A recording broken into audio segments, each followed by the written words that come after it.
है कि हम लॉज चलाते हैं, पूरे पटना में जो बच्चा मेरा लॉज खोज देगा उसको 5 लाख रुपए का इनाम मेरे तरफ से होगा। ठीक है, कितना सिंपल सा बात है। कुछ बच्चे ये भी कहते हैं कि जो हमारा बगीचा रेस्टोरेंट है, कुछ लोगों का इल्जाम है कि वो बच्चे कमेंट्स भी करते हैं कमेंट बॉक्स में कि वो ओयो है और वहां पर जो है अय्यासी का अड्डा है।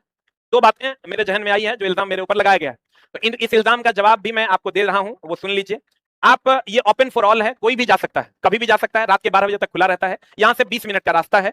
जितने भी पत्रकार बंधु हैं हम उनसे नम्र निवेदन करेंगे कि आप यहां जाएं और यहां की वीडियोस बनाएं। अगर यहां ऐसा कुछ हो रहा होगा, और कोई भी पत्रकार बंधु, सारे पत्रकार बंधु को हम ओपन निमंत्रण देते हैं, अगर यहां ऐसा कुछ हो रहा होगा उस पत्रकार बंधु को 10 लाख रुपए का इनाम देंगे।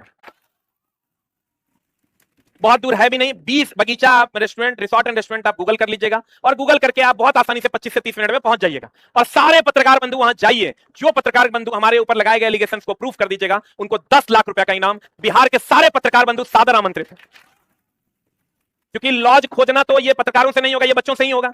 यहां भी बच्चे लगभग हमको लगता है 2-2.5 हजार बच्चे ऊपर से नीचे तक बैठे हुए हैं।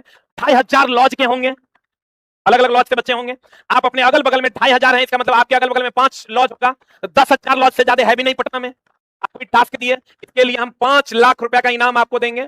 ये जीरो और देते हैं, क्योंकि इससे ज्यादा का इनाम देंगे तो आप फिर नया लॉज बनाइए दीजिएगा।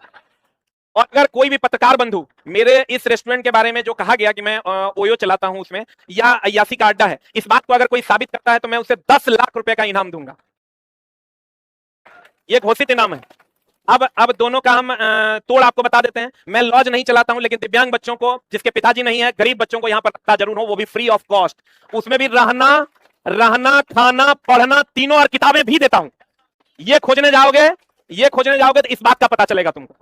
दूसरा, ये जो बगीचा है, ये जो बगीचा रिसोर्ट एंड रेस्टोरेंट है, ये मैंने इसलिए खोला कि जैसे रतन टाटा जी के मरने के बाद भी उनके द्वारा चलाई गई सारी चीजें चलती रहेंगी, वैसे मेरे मरने के बाद भी मेरा जो गुरुकुल है वो चलते रहेगा। उसमें हर साल 25 से 30 लाख रुपए खर्च होते हैं, और मैं आप बहुत आसानी से मेरे मरने के बाद मैं अपने घर परिवार को यह बता दूंगा कि आप इसके प्रॉफिट को इसमें मेरे गुरुकुल में लगाते रहिएगा, और मेरे मरने के बाद मेरी एक ही इच्छा है कि मेरा गुरुकुल चलते रहे।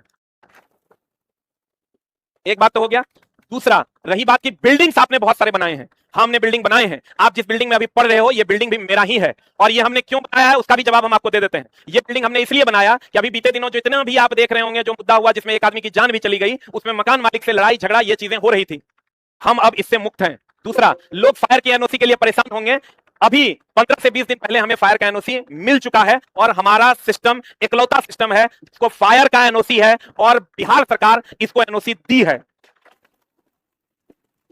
हमने इसीलिए यह बिल्डिंग खड़ा किया था जिसमें बच्चे एयर कंडीशन कमरों में पढ़ पा रहे हैं।